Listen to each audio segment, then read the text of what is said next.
Hi friends, അപ്പോൾ ഇന്ന് ഞാൻ നല്ല ടേസ്റ്റി ആയിട്ടുള്ള വെള്ളപ്പോളൻ്റെ റെസിപ്പി ആയിട്ടാണ് വന്നത്. നല്ല പഞ്ഞി പോലത്തെ നല്ല ടേസ്റ്റി ആയിട്ടുള്ളൊരു വെള്ളപ്പോളയാണ് ഇത്. നമ്മൾ പണ്ട് മുതൽ നോമ്പിനെല്ലാം ഉണ്ടാക്കുന്ന ഒരേ ഒരു സാധനമാണ് ഈ ഒരു വെള്ളപ്പോളി. പിന്നെ ഇതിൻ്റെ കൂടെ കഴിക്കാൻ വേണ്ടിയിട്ടുള്ള തേങ്ങാപ്പാലിൽ പഴവും പഞ്ചസാരയെല്ലാം ഇട്ടിട്ട് അങ്ങനെ ഒരു സ്റ്റൂ പോലെ അതും ഉണ്ടാക്കുന്നുണ്ട്. അപ്പോൾ ഇത് രണ്ടും കൂട്ടി കഴിക്കാൻ നല്ല ടേസ്റ്റാണ്. അപ്പോൾ നമുക്കിതെങ്ങനെയാണ് ഉണ്ടാക്കുന്നത് നോക്കാം. അപ്പോൾ ഈ ഒരു വെള്ളപ്പോള ഉണ്ടാക്കാൻ വേണ്ടിയിട്ട് ഞാൻ ഒരു കപ്പ് നേരിയരിയാണ് എടുത്തത്. ഒരു കപ്പ് നേരിയരി ഞാൻ 5 മണിക്കൂർ വെള്ളത്തിൽ കുതിർത്ത് വെച്ചതാണ്. നേരിയരിക്ക് പകരം നിങ്ങൾക്ക് പച്ചരി കൊടുക്കുക. പക്ഷേങ്കിൽ ഞാൻ നേരിയരിനെ കൊണ്ടാണ് ഉണ്ടാക്കിയത്. നേരിയരിനെ കൊണ്ട് ഉണ്ടാക്കുമ്പോൾ ഒരു പ്രത്യേക ടേസ്റ്റാണ് ഈ ഒരു വെള്ളപ്പോള. അപ്പോൾ ഞാൻ അരി നല്ലോണം കഴുകി എടുത്തിട്ടുണ്ട്. ഇനി നമുക്കിതിലേക്ക് ഒരു 3/4 കപ്പ് ചോറ് ഇട്ട് കൊടുക്കാം. പിന്നെ വേണ്ടത് 1 ടീസ്പൂൺ പഞ്ചസാര, 1/2 ടീസ്പൂൺ ഈസ്റ്റ്. പിന്നെ ഞാനിതിൽ പപ്പടം ചേർക്കുന്നുണ്ട്. അപ്പോൾ 2 പപ്പടം ഞാൻ എടുത്തത്. ഇത് നമുക്ക് ചെറിയ പീസാക്കിയിട്ട് ഈ അരിയിലേക്ക് ഇട്ട് കൊടുക്കാം. സാധാരണ നമ്മൾ അപ്പത്തിനെല്ലാം അരച്ചാൽ പപ്പടം അരച്ച് കഴിഞ്ഞാലാണ് ഇടാൻ. പക്ഷേ ഞാൻ പപ്പടം കൂട്ടിയിട്ടാണ് അരക്കുന്നത്. അപ്പോൾ നല്ലൊരു സോഫ്റ്റ് കിട്ടുന്നുണ്ട് ഈ ഒരു വെള്ളപ്പോളക്ക്. അപ്പോൾ നിങ്ങൾ ഇതുപോലെ ഒന്ന് ട്രൈ ചെയ്ത് നോക്കുക കേട്ടോ. ഇനി നമുക്ക് ഇതൊന്ന് അടച്ചു വെച്ചിട്ട് ഒരു 15 മിനിറ്റ് ഇതൊന്ന് റെസ്റ്റ് ചെയ്യാൻ വേണ്ടി വെക്കാം. അതിന് ശേഷം നമുക്ക് ഈ അരി ഒന്ന് അരച്ചെടുക്കാം. അപ്പോൾ 15 മിനിറ്റ് ഇവിടെ ആയിട്ടുണ്ട്. പിന്നെ ഒരു മിക്സിൻ്റെ ജാർ എടുത്തിട്ട് നമുക്ക് അതിലേക്ക് ഈ അരി ഇട്ട് കൊടുക്കാം.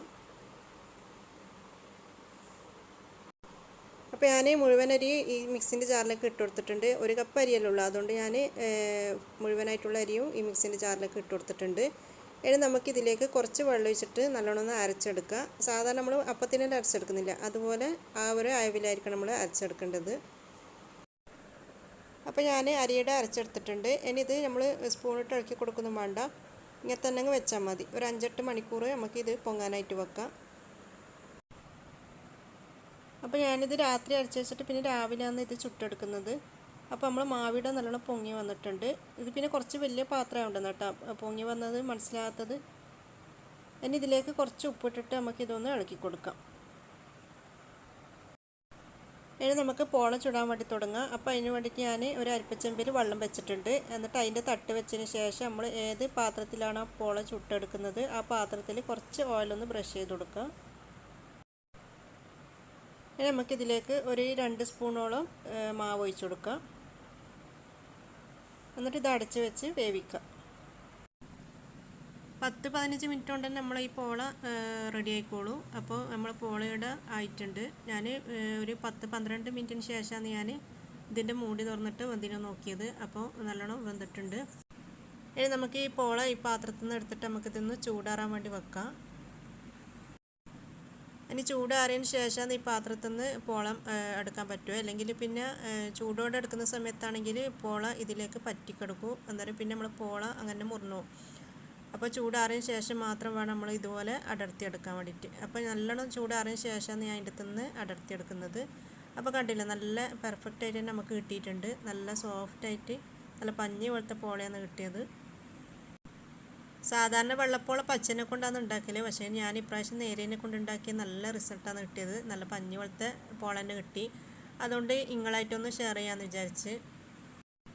ഇനി നമുക്ക് ഇതിൻ്റെയൊക്കെ കഴിക്കാൻ വേണ്ടിയിട്ട് പാലും പിന്നെ പഴവും വെച്ചിട്ടൊരു സ്റ്റൂ റെഡിയാക്കാം. അപ്പോൾ അതിന് വേണ്ടിയിട്ട് ഞാൻ 1.5 കപ്പ് തേങ്ങാപ്പാലാണ് എടുത്തത്. ഇതിന് തേങ്ങാപ്പാൽ തന്നെ എടുക്കാൻ നോക്കാം. തേങ്ങാപ്പാലാണ് നല്ല ടേസ്റ്റ് ഉണ്ടാകാൻ. ഇനി നമുക്ക് ഇതിലേക്ക് നമുക്ക് മധുരത്തിന് ആവശ്യത്തിനുള്ള പഞ്ചസാര ഇട്ട് കൊടുക്കുക. ഞാനിവിടെ 2 ടേബിൾ സ്പൂൺ പഞ്ചസാരയാണ് ഇട്ട് കൊടുത്തത്. പിന്നെ കുറച്ച് ഏലക്കായൻ്റെ പൊടി ഇട്ട് കൊടുക്കുക. എന്നിട്ട് ഇത് നല്ലോണം ഒന്ന് മിക്സ് ചെയ്ത് കൊടുക്കുക. പിന്നെ ഒരു നുള്ളു ഉപ്പിട്ട് കൊടുക്കാൻ മറന്നുമല്ല, ഞാൻ ഒരു നുള്ളു ഉപ്പിട്ട് കൊടുത്തിട്ടുണ്ട്. പിന്നെ നമുക്ക് ഇതിലേക്ക് പഴം ഇട്ട് കൊടുക്കാം. ഞാൻ ഇതിന് വേണ്ടിയിട്ട് പൂവൻ പഴമാണ് എടുത്തത്. പൂവൻ പഴം തന്നെയാണ് സാധാരണ എടുക്കൽ. എന്നിട്ട് ഈ തേങ്ങാപ്പാലിട്ട് നല്ലോണം ഒന്ന് ഈ പഴം ഉടച്ചെടുക്കാം. ഇനി ഞാൻ ഈ പോള കട്ട് ചെയ്തിട്ടൊന്ന് കാണിച്ചു തരാം.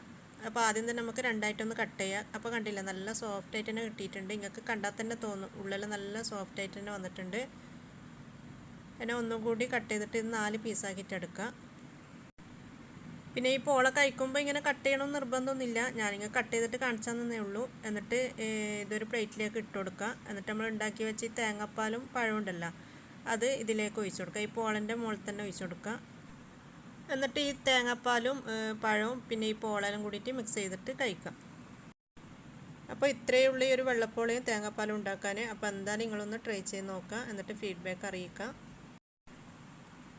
വീഡിയോ ഇഷ്ടമായിട്ടുണ്ടെങ്കിൽ ലൈക്ക് ചെയ്യുക, ഫാമിലി ഫ്രണ്ട്സിനൊക്കെ ഷെയർ ചെയ്യുക. എൻ്റെ ഈ ചാനൽ നിങ്ങൾ ആദ്യമായിട്ട് കാണുന്നെങ്കിൽ പ്ലീസ് ഒന്ന് സബ്സ്ക്രൈബ് ചെയ്യുക. Thank you.